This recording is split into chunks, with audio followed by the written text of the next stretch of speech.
Welcome back, everyone, to another episode of the Chang Chronicles talk show. I'm Brock, of course, with Midnight Sports Today, and I'm joined with a very special guest. We are joined with former University of Hawaii wide receiver Michael Washington. Now, Michael comes from Pittsburgh, played at the University of Hawaii from 2005 to 2008. I was a part of that Sugar Bowl team in 2007, winning a WAC championship. In 2008, he was a second team All WAC selection, leading Hawaii in most receiving statistical categories. He came up huge in Hawaii's only win over a ranked opponent on the road when they went up to Fresno State and, of course, beat the Bulldogs. His statistical line on the day was 7 catches, 100 yards for 1 touchdown.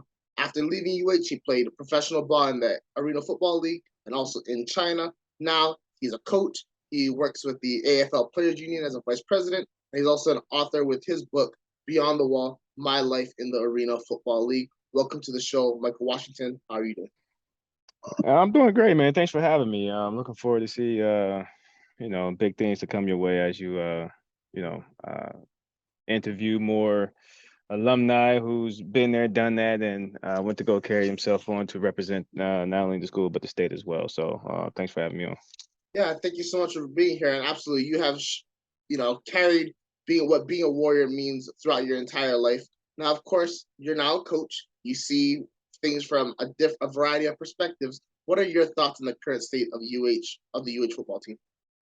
I mean, it's just the first year blues, you know. I mean, I got nothing but admiration and respect for Timmy. I remember recruiting. I remember my freshman year when I was getting recruited to Hawaii, man. Chad, CO2, man. Chad, he was my host along with Patrick Ochovia, and I ended up, I met Timmy. I think it was at the Outrigger downtown somewhere at, hosting an event, something like that. So, I mean, I just knew his future was bright. But first year as a head coach, with we getting a stadium built on campus. We got the whole recruiting pipeline. It's a lot of changes that goes in. So the main thing I'm looking for is just that grit, that fire, the establishing the identity of what a brotherhood is. I know that was the slogan, the campaign coming into this year. So now we got to focus on the identity. Now normally you really don't establish the identity of a team until roughly around that, I don't know, third or fourth game. Really, whether they're gonna be hard nosed grit, we're gonna be finesse or whatever it is. So it's still some time to develop. And then that development you can foresee year two and year three and year four after that. But as far as like the team, they'll be good. So it was great to get that win last week under their belt because it just boosts the confidence and not only for the players and the team, but also for the island. Because once the island's on your back, it's crazy. I mean, that Sugar Bowl year with Cole, it was insane. Nothing like it. Absolutely, and we're going to talk about your experiences in '07 and '08 soon.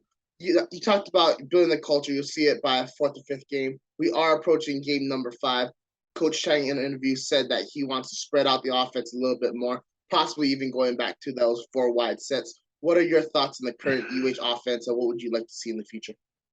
I mean, it's always different to see. It's always different to see whenever you don't have the 4 or 5 wide set out there, right? Because what made Hawaii its name was that run and shoot, pass and attack. So when you see fullbacks and tight ends out there, not even from me, even like a lot of people who watch college football, they're like, y'all got tight ends now, y'all recruit fullbacks. I'm like, hey, it's different times now. So it'd be great for us to like throw the get the 4 wide out there. It gives you an opportunity to put more playmakers on the field, right? So and just spread the field and get the balls in your playmakers' hands fast and quick and let them make a play on it. So I'm looking forward to it. And I mean, there's no other person to have but Timmy because I mean, the guy lit it up. Shoot.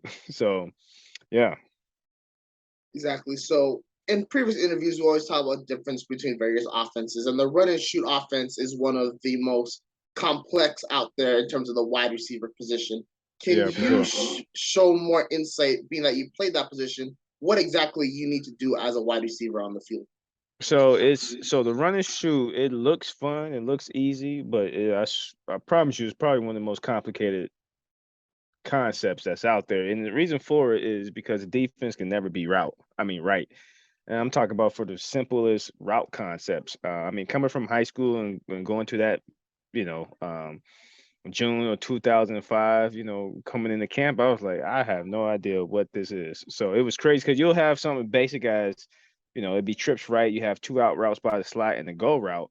And then you'll see dot dot dot here, dot dot dot there, dot dot dot there. That means that out route could turn into three different routes depending on the coverage of the defense, right? So it's very important that you study your playbook and have a pre-snap read because you and your quarterback gotta be on the same page. So, when Colt and Timmy and Moniz and all those guys was there, that's just them being on the same page. Lots of film, lots of pre-snap reads, because the defense can never be routed. I'm talking about an out route could turn into a whip, an out route can go out and up, right, and the out route could go to a right to a curl. So it's just depending on the on what the defense is giving to you pre-snap, and then also while you're running the route. So so that was it was fun, but we made it look fun because we did the homework before, right? So yeah.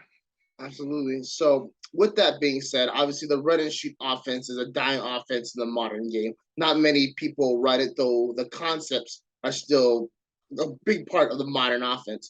Do you think that the run and shoot of how it was when you played would work in the modern day college football game, or do you think that's kind of an offense from the Oh past? no, it would definitely work. It would definitely work for sure. Because the whole idea is getting the ball out your hands quick, right? And then this get the if you look at whether the professional level or the college level, the ball is coming out now. And on top of that, you're throwing the ball 50, 60 times a game. So I mean the run and shoot fits right into that. And the concepts are still used today. So it fit right into it. I don't think nothing would change, right? Because we for a number of years, everyone just got adjusted to the spread offense or speed option offense. So folks are kind of used to that and know how to game plan to that, and open up to the run and shoot or 4 or 5 wide. All you're doing is really spreading out the field, getting mismatches on your linebackers and your slots, which you want to do anyway. You got a fast, shifty slide, and the linebackers out there.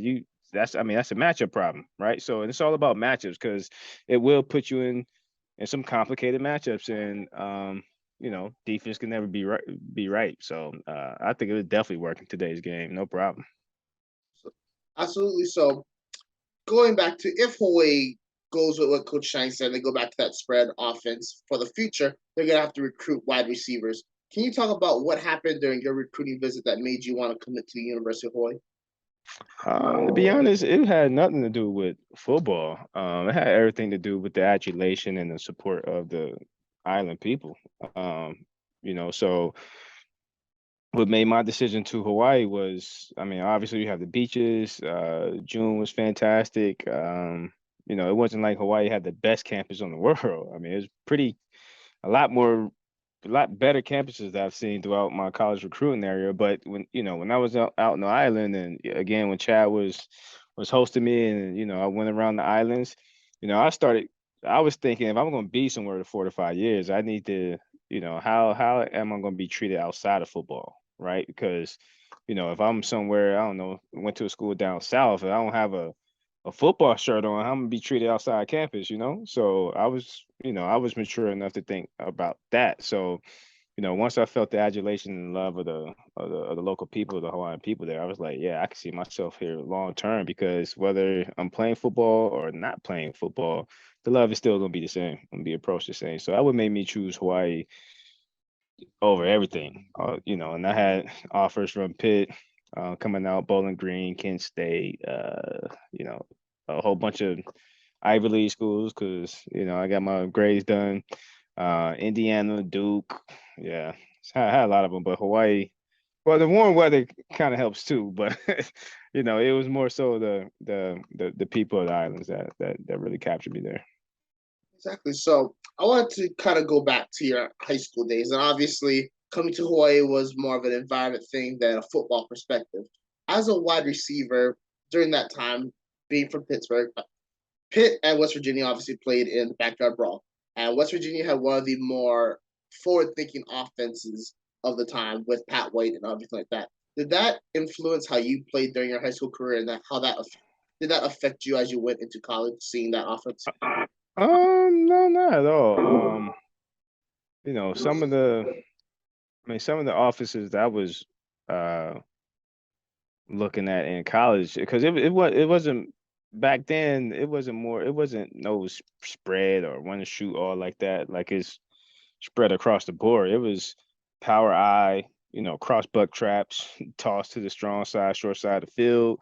You had one or two receivers. You mainly had your one receiver and you had your two receiver. That was it. But now the game has evolved from there. So, offenses that I was growing up, it was more, you looked at the Pitt offense because Pitt was in my backyard. I know Ohio State was doing some stuff. My dream school was Florida State. But although Bowling Green was recruiting me as well, and during that time, Bowling Green was probably one of the few teams that was actually running shoot at the time, right? Um, but when I took my trip there, I don't know, it just didn't feel comfortable there. So, but that offense was exciting, and it definitely had me thinking that I can definitely come here out of high school and play right away. And then June came knocking on the door the last week of before we had to sign a letter of intent, so that kind of changed some things. So yeah. So can you go into that a little bit more about how did Hawaii reach out to you, being that you were on the East Coast? Yeah, so again, I had a whole lot of East Coast offers from anything as far as like Ivy League. I did have Princeton, Yale, Harvard, Cornell, Columbia, Dartmouth, University of Penn. And then some of the D1 schools that really wanted to recruit me was Indiana for sure. Bowling Green was on me hard. Toledo, Kent State was on me hard. I had an offer from Duke, Navy, uh, right? So those was I was getting those offers during my sophomore junior year, and then going into my senior year, my offensive line coach Mark Washington, no relation. He played college out in Langley, out in California. He went to a JC out there, so he's like, hey, you want me to send your recruiting tape out west? I know some coaches and stuff out there, so I'm like, sure, no problem. I mean, I have no idea what's going on in this recruiting world. I'm only a 17-year old kid, right? So, and then now kids got information about this stuff at the tip of their thumbs, right? But at the time, it was like you had to record 10 or 20 VHS tapes and send those out, go to the post office and send those out, right? So big kudos to our offensive line coach Mark Washington. He sent that out West Coast, and that's when I started getting all the West Coast like offers. San Diego State, Boise reached out, Idaho reached out. Cal Burke reached out, Cal Berkeley for University of Cal for DB, right? And I originally was giving was going to give my offer to Cal Burke as a DB because, one, it was in the Pac-10 at the time, and it was just prestigious Ivy League school. Growing up, my parents always, hey, if you can, grades first. So I looked at Cal as that perfect combination 1-2 punch. And then I remember uh, during Christmas, right? It was Hawaii was playing UAB when they had Roddy White and those guys, and I'm looking at Chad and Timmy go off, uh, and I remember having this conversation with my older brother. I was like, man, it'd be so cool. I was like, it'd be so cool to play football in Hawaii and stuff. I like, how cool is them guys in Hawaii and Paradise playing football and la right? Not knowing that, 2 weeks later, I would get a call from June. It's like, hey, came across your highlight tape. You know, definitely love what your skill set. Would love to fly you out. What you think? I was like, hell yeah. Like, I'll come out there. I was just looking at them on TV. So, I was flying out there to Hawaii. Had a nice roll all to myself. And I think when on the PA system with the flight attendant was like, pull your seats up, lift, shades up, get ready to land. And I looked out through the window on the island and saw how blue the water was and saw the island. And then right then and there in my head, I was like, yeah, I'm gonna be out here for a long time. I'm already committed. I didn't care what the campus looked like or anything. I was like, yeah, I'm gonna be out here for a long time. So and then again when I was out there, Chad was a great host. He showed me around the islands, met June. And Coach Ron Lee, the wide receiver coach, he was super cool, man. So we hit it off nice.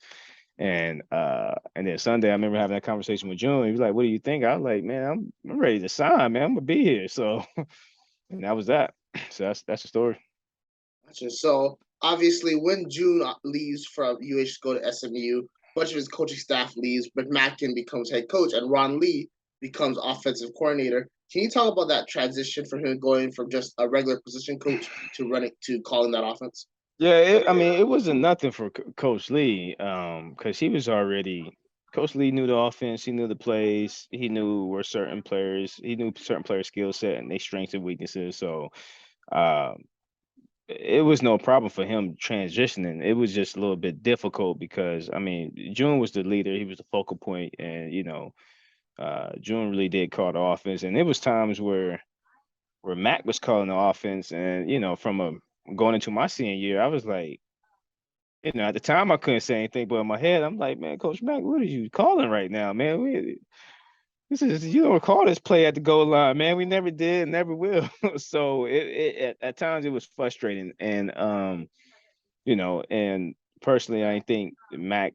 I know he's a head coach, but you just got to let your coaches coach because there's times where I believe he kind of overstepped his boundaries, and when it came to that side of things. Obviously, of course, on top of that, we was playing carousel with our quarterbacks with Greg and Brent and all those guys. Because in that run and shoot, you don't got a quarterback, you're gonna be struggling. It's gonna be some struggles. However, though, it was a lot of all that mixed up on top of just let Coach Lee coach. And I think if I'm not mistaken, I think Roller was there at the time just as a GA or something. I believe. So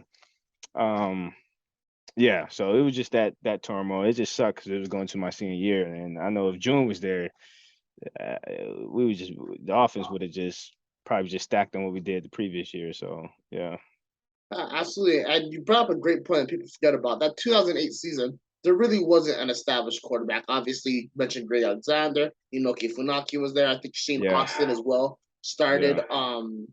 What was that like as a receiver, not really having some stability from your quarterback position? Man, it's extremely frustrating. I mean, you gotta look at it. I had Colt for my quarterback. Then you go from Colt to it's like right. I mean, fortunately, I mean, the plan was to have Tyler Grunke because he was behind Colt, but I think Tyler had some stuff he was dealing with. So now we had Greg and Inoke and Shane and Brent and all those guys vying for the quarterback. So from a receiver standpoint, you had me and Aaron Bain and all those guys, Greg Salas. We like, hey man, like, even though it sucked, Colt left, but Tyler was right there, right? So we was just the offense was just gonna just pick up where it left off, and then we had you know situation with the QBs, but you only can control what you can control. It's frustrating as a receiver because you go from the pinnacle of quarterbacks, not only in Hawaii but just in football history alone with Colt, right? Um, to now trying to figure out who's who. So the rhythm is off, the timing is off. You're trying to educate while you run routes or get on the same page. So that all that stuff is tough to do in the first year. You need some time to develop, especially in that offense. So it was definitely frustrating, but you only can control what you can control for sure. Absolutely. And in that turmoil, you guys went through a lot in that 2008 season. You kick off your opener in Florida, doesn't work out how you wanted to. You guys get off to a slow start. And in that, you guys end up beating Fresno State on the road, ranked Hawaii's again, only win over a ranked opponent on the road till today. You went off. What was that experience like? It was great. One thing we definitely remember from I could take from that game. I don't know if I can speak for everybody. I'm pretty sure I can speak for majority of folks. Is that when you have Fresno State, when you come out this locker room, the visitors locker room, you got this long line of like just just rude, obnoxious fans, man, yelling at you, throwing stuff. You got little kids throwing up the finger at you. So, it kind of hypes you up, right? It kind of hypes you up for to play your best because you always want to silence the critics. And then I remember that week we just had a fantastic week of practice. And the reason why we had a fantastic week of practice is because I remember, the team just being just loose and having fun, right? Because everyone was uptight about the losses here, the changes in the front office here, who's going to be the quarterback there. So it was just we just played to have fun type of deal, and then we went in there and pulled off that upset, and it was absolutely amazing too, especially going into Fresno State. It's a hostile environment, man, a very, very hostile environment. So that was just one of my favorite memories, going in there and getting that win on the road like that. So in that game, there is a BS roughing the kicker called on Ryan Mouton. He doesn't even touch Yeah, the kicker. He falls down. at all. What? Yeah. Yeah. What were you thinking when you seen that? Because he completely flopped. Missed the kick the first time, fell down. They called it, and then he misses it again. What were you thinking? Yeah. I mean, of course he was like, come on, man, really? I mean, the kicker is they gonna sell it, right? They actors, they gonna definitely sell it, but it's just like one of those, oh man, we can't get over this hump, man. So, when he finally missed it the second time, it was like, thank goodness. So I think that was kind of like a good milestone in terms of the season, in terms of, okay, here's the potential. This is what we can play at consistently. So let's build on top of that. So that was fun. And I definitely remember the plane ride home afterwards. It was wild. So yeah, it was fun. Absolutely. So before we move on to your what you're doing today and going to your thoughts more about the UH football team, I want to go through some of the special moments that happened at UH while you were there and your perspective on them. I want to go back Yeah. to '07. Y'all finally get over the hump and beat Boise State. What was it like leading up to that game, during the game, and the feelings you had after? Yeah, I mean that whole year, not only with Boise State, but that whole year was different. I mean, as soon as Colt announced his return, and uh, I mean with Devon and those guys, man, Devon and Ryan, and it was just we just knew that, uh, like after we blew out Arizona State before in that Hawaii Bowl, or the Aloha Bowl, like it was. Like we just knew we was destined for great things, man. Like you immediately saw the off season work immediately. Like you saw more pair bonding with teammates, doing a lot more things outside of the football field. It was just a different vibe, man, and we just knew we was destined for great things.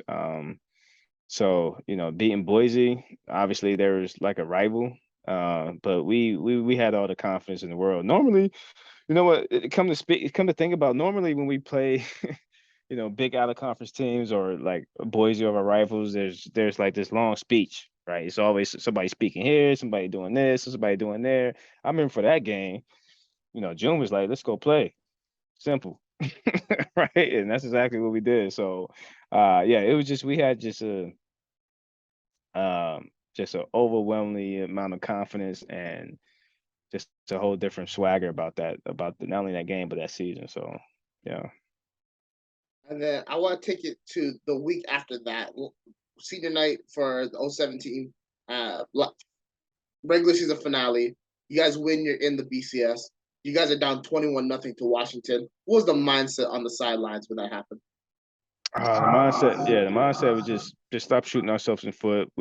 I mean, we had all the confidence in the world. We just had no structure earlier, right? So we just had to get that structure back going, play our pace.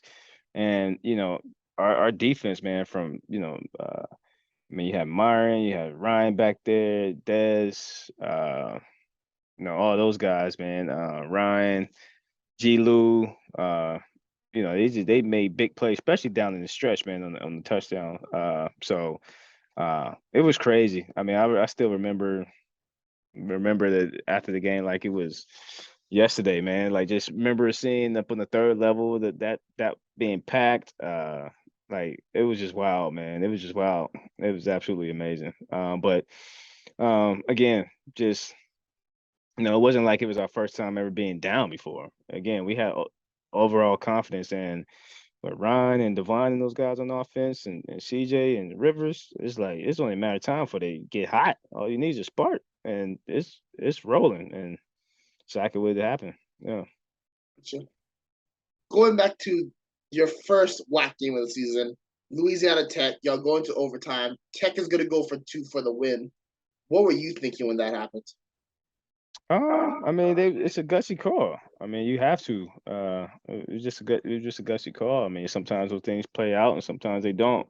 Um, However, though, we just again, it was just a different feel for that year because, I mean, you bring up the La Tech, and then we had the Nevada, right? We had the Yeah, Nevada deal, and why it was just a whole different deal, man. It was just an overall confidence, and a lot of that again pertains to um, us bonding as a team. I think that year was the closest that I've ever been part of any organization, man. Whether my professional year, high school was that year, it was a overwhelmingly like a brotherhood. Like we spent so much time outside of the game of football and just talked about like life in general, right? So we got to know each other on more of a personal note, which translated to us being playing, lights out in the field. So yeah, so in terms of, folks ask me all the time, what's your favorite memory playing ball? And it's usually always something off the field, right? It's usually always something off the field, whether it's,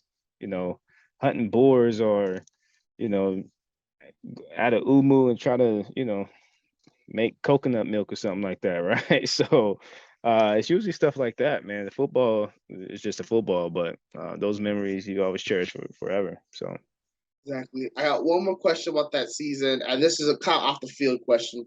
Obviously, the goal was BCS, right? Boise State hmm did the year before against Oklahoma. You guys had so many close calls: Fresno State, Nevada, San Jose State, so on and so forth. You guys finally get that call at the Stan Sheriff Center. Everyone's going crazy. You guys are going to play Georgia in the Sugar Bowl. What did it mean to you to finally accomplish that goal? well, me personally, it was bigger than me personally. It was about the school and the history of the school. I can tell you though, when they announced who we was playing, I remember Kevin Peoples and Jakeem Hawkins were sitting right next to me in the stand sheriff, right? We was all anticipating like Illinois, like with Juice Williams and them boys and Mendenhall. So I was like, yeah, we're gonna play, Illinois or something like that. And then when they announced it was Georgia, I remember this day like it's yesterday. I looked at Jakeem, looked at Kevin. I was like, Georgia. I was like, mm-mm. Like, no. It's like we good. We ain't Georgia good, man. Like, because if you looking at LSU and Georgia that year, I mean, they was damn near the de facto NFL. It's like, dude, we ain't. I don't think we're ready for them problems yet. I was like, Georgia. I was like, they supposed to been playing the national championship anyway, but they had that BCS rule and whatnot. So I was like, they supposed to been in the national. But again, we ain't gonna buy down to no competition. But I remember that moment vividly. Like Georgia, I was like, damn, dude, they gave us Georgia. Like, holy shit. All right, we're gonna have to come with it. Yeah, so I remember that moment vividly, but it was great for the school history. So it's always good to when I go back to the islands to see that history that was part of. So, I'll be back this year for the Nevada game on the 12th. So it's always great to know that you laid the brick or you was part of that foundation. Yeah. Got you. So with those great memories and everything like that, Nevada is a huge rival for UH. Now it doesn't the Chris Alt's not there anymore. Drew Jones ain't there anymore. But there's been some great moments. Was Chris Alt as big of a shit talker as other people said he was? Yeah, man. Shit talker. Woo, that's a understatement, man. Like, yeah, he going I don't even know if you got a word for it, dude. Like, I mean, if it was in the book of shit talking, he wrote it. Yeah. So that's who he was, man. Not you. And obviously, your head coaches, they're very critical to the program, clearly.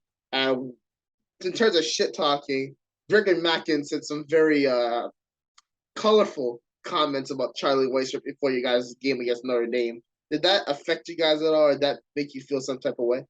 Nah, it didn't make us feel any type of way at all. I mean, if anything, it probably hyped up the defenses or anything like that, but it wasn't anything compelling enough to have us to use for uh any motivation or anything like that. But it's just a slip.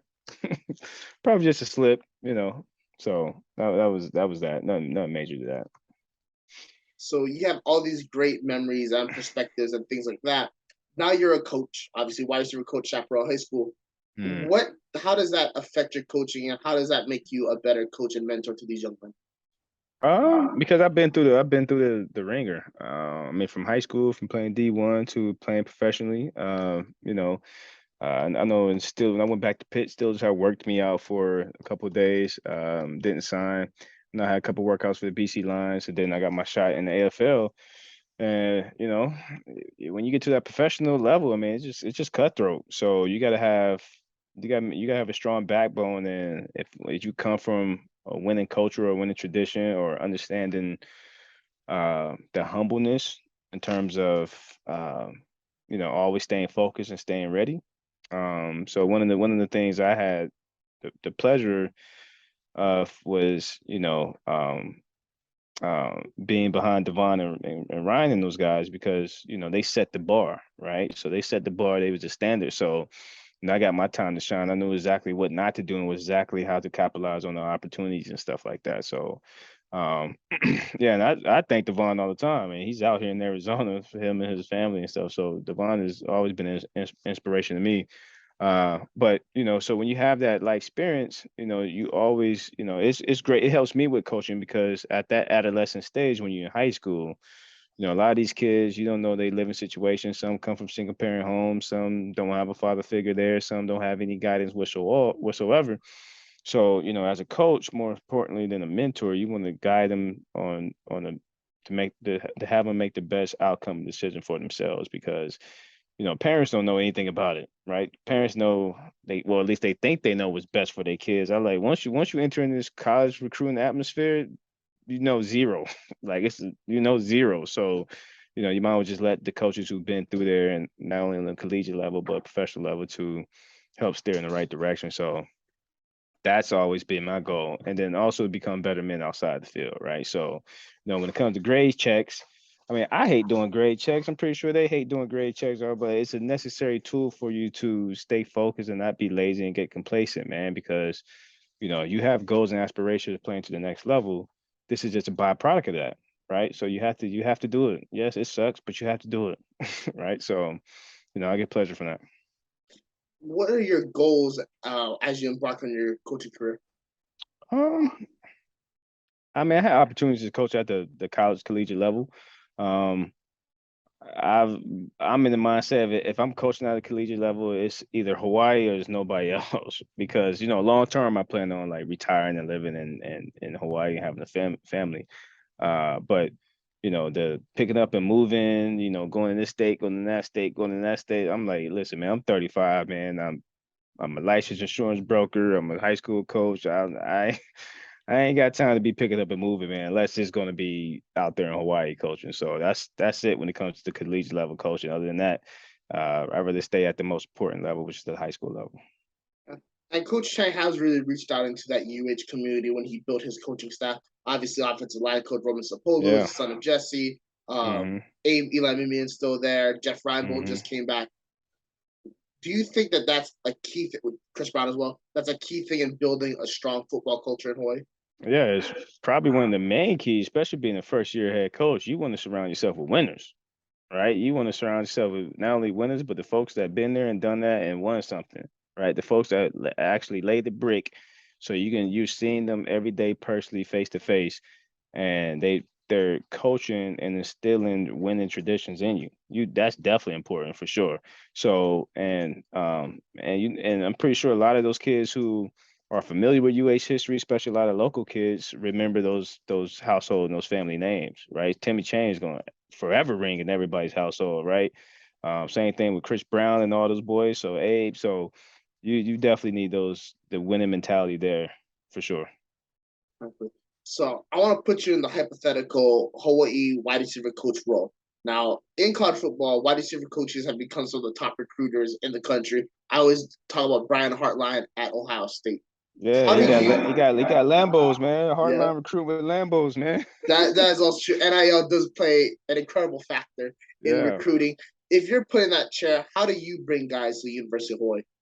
I think you just let Hawaii. It's a couple things. You let Hawaii do. You let the state and the island of Hawaii do the marinating for you, right? Because no matter what part of the country you come from, it's your first time visiting Hawaii. You're gonna be in La La Land the first time. So you already have that.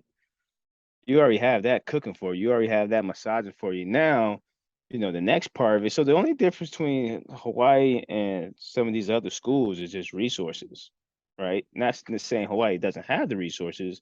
They don't have, personally, is my opinion, they don't have the right people in the right positions to get said resources, right? If you want to compete if you want to compete, then you have to compete. I mean, look at what this with all the other schools are doing. Like if a one school get a brand new locker room or a brand new football facility, and you goes and you see, and the kids see it on YouTube and see it on Instagram or Twitter or whatever not. Okay, so the next competing school is seeing the same thing. Okay, we gotta update new facility or some stuff like that. Now you enter this whole um you enter this whole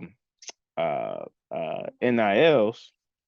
Now you got sponsorships, right? I mean, going back to Brian Hartline, hey, I'm gonna use Lambo, I'm gonna use Lamborghini as a sponsor of us to help recruit the kids, right? Even though it's cold as ever up there, but if kids riding around in a Lamborghini, hey, right? So at some point, Hawaii gonna have to start being competitive on that standpoint now, and that's a whole other political structure when it comes to uh, resources, being that state is involved with everything on the island, which is absolutely ridiculous. I'm like, man, you got all these billion-dollar resorts on this island, and there's no reason how you should be packing. You should be in every resort little pamphlet, whatever. It should be advertising the football team, man. Like advertising football is advertising football.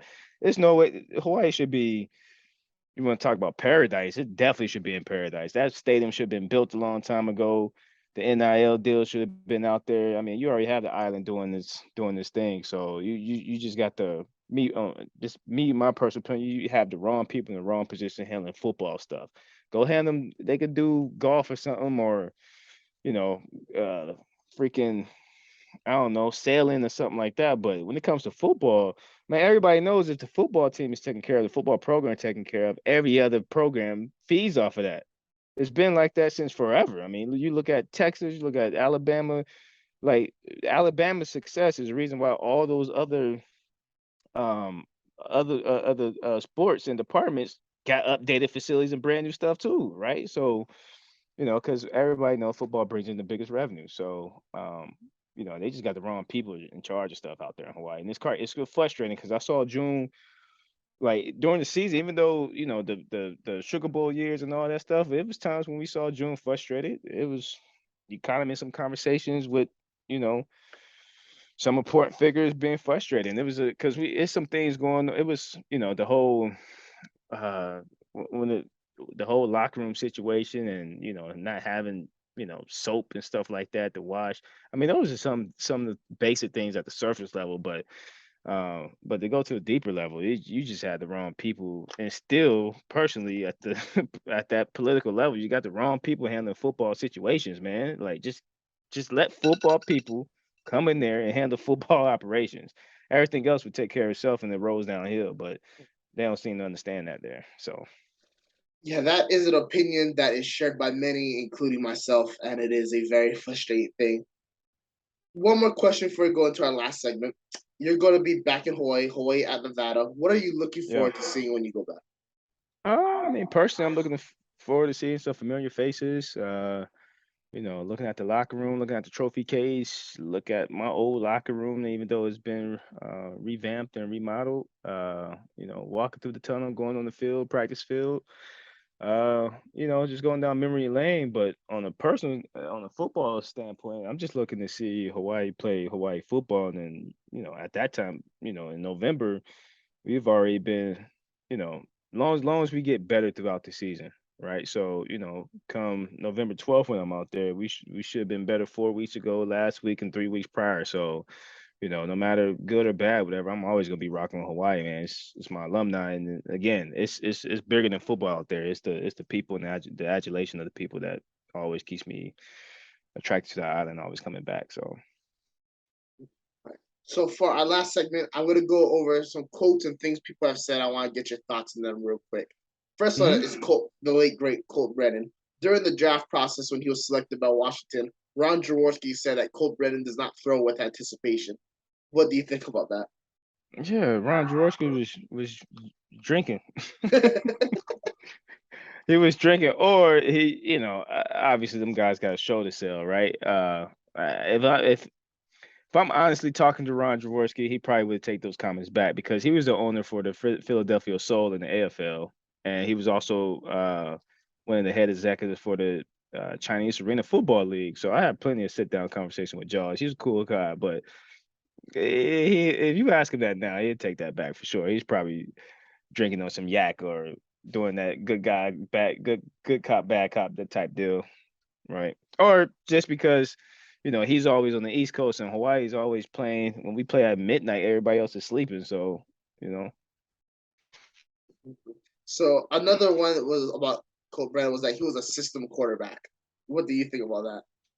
newsflash, every quarterback's a system quarterback. Yeah. Like that's, I'm honest. If anybody even say that now, even now, it's like I'm like ready to smack him because like, oh, he's just a system quarterback. Like every quarterback is a system quarterback, dude. They have to know this system that they're getting from the head coach to run it. Like everybody's a system quarterback. Like call it what it is. Now, can some run the system better than others? Yeah, but every quarterback is a system quarterback, and this Colt he was just better than everybody at it. Plain and simple. Yeah, exactly. I mean, I remember when he was at Washington preseason, taking snaps under center and throwing dimes. You don't do that unless Yeah, you're, elite. exactly. Another thing I want to talk about is the DBs you were there. Obviously, you played against Mouton, Newberry when you guys were in practice. Gerard Lewis. Who was the best out of all of them? Oh, it's hard to say the best. They had a different skill set. Myron had great anticipation skills. G. Lou he was savvy. His technique was savvy. He never gave anything away. He was just savvy, and obviously Ryan, with his speed and quickness and his toughness, it made him a great DB on top of his anticipation skills. Then you had Eric Robinson, who's just a hard hitting, strong safety that, you come across that middle, man. Good luck. I mean, you remember the game we played, I think it was in who was the quarterback for Notre Dame during that Aloha Bowl? Oh, Clausen. Yeah, he freaking knocked some freaking gold flakes off the helmet, man. So then he had a big hit when we went down to Florida and played. Yeah, so it's hard to say who's the best, man. They just had different skill set, but it was always great going against them because you know, if you practice against the best, you're gonna play well during the game because your preparation is bigger than the game itself. I mean, you got summer workouts, you got spring workouts, um, you got off season stuff, and then the season you only got 10 games. So your prep have to be way bigger than the game because it is. So if you have perfect practice, and then the game should come easy because you damn near got all the answers for the test. Just a matter of you executing. So yeah.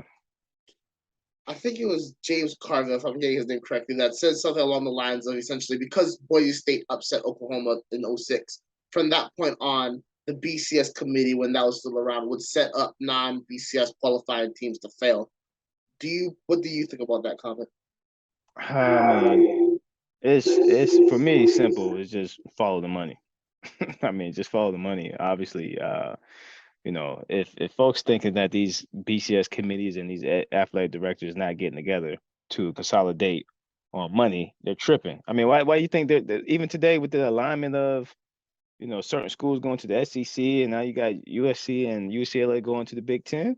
Big Ten get ready to sign $1 billion TV contract, man. You better go get some of that money. So yeah, it's not a surprise to me. I absolutely think it's true, believe it's true because it's all about money. I mean, why you think we talking about NIL deals, man? It's because they making millions, hundreds of millions of dollars, man. So yeah, just follow the money. So, two more questions. You were a star receiver during arguably Hawaii's golden era of receivers. You had Ryan Mouton, Jason Rivers, Devon Best, Salas, Kilo Polaris, so on and so forth. Who are your personal favorite three out of that group from around '05 to 2010?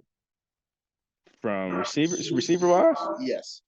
definitely Devon, definitely Grace, um, and Jason.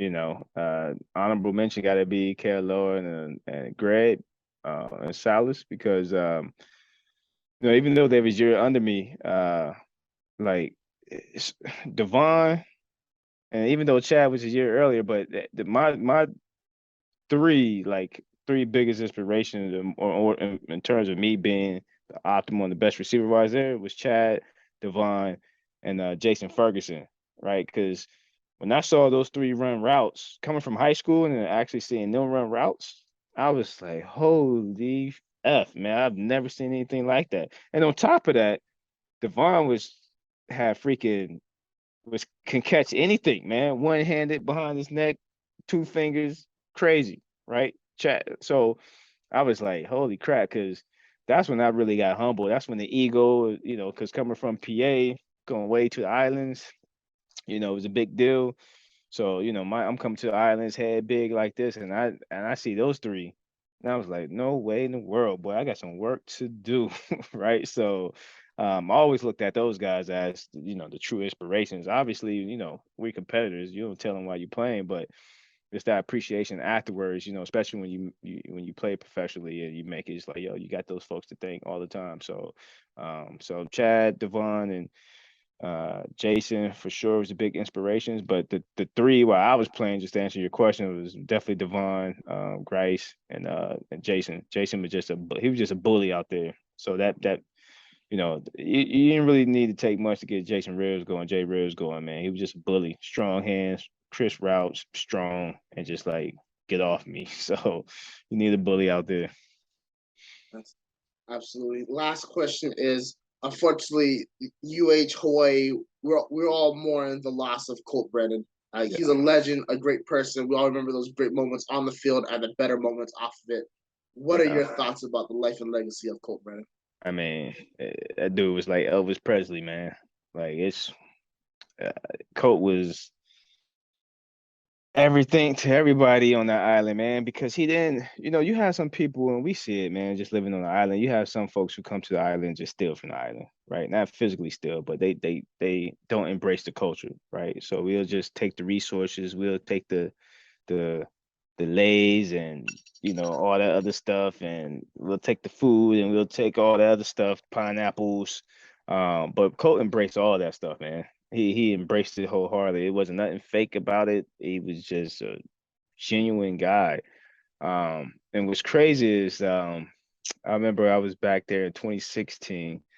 Um, I was just it was just my wife at the time. We were just walking Waikiki, and we were just walking, and I ended up looking to the right, and I had a double take, and I had looked. I was like, Colt. I was like, and he was just sitting down on the bench talking, right? And it seemed like he didn't have his equilibrium together. So we was talking, and he remembered.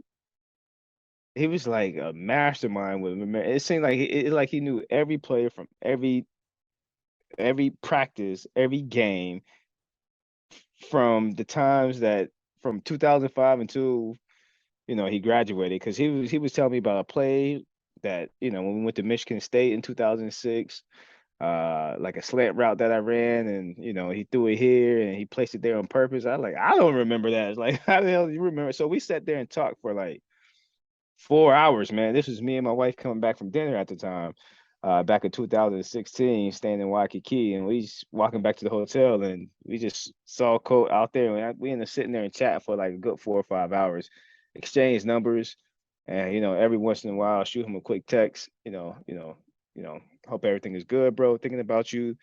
And when I heard the news, man, that just crushed me. I still got his number saved in my phone right now, man. It's when I look back at it, I have to look at it real quick and just move on, man. I get teary eyed. It just sucks, man. It just kicks me in the nuts, man. It just sucks. Yeah, it absolutely does. He was such an incredible person. I personally will never forget that moment when he decided to come back for a senior season and what that meant.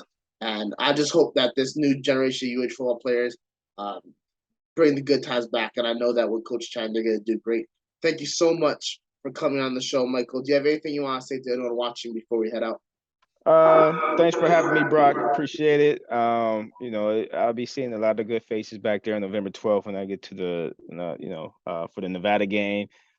Just looking forward to, it's just like anytime I go to the islands, man, I get like such a breath of fresh air. Seeing familiar faces, being around football, and just a constant reminder of why, um, like I chose that place to go to play football there, man. It was absolutely amazing. Zero regrets there, and my future is going to be there. I made that decision a long time ago. When I retire and raise a family, have some kids, it's going to be on the islands. Absolutely. Well, thank you guys so much for watching. We'll catch you guys up next time.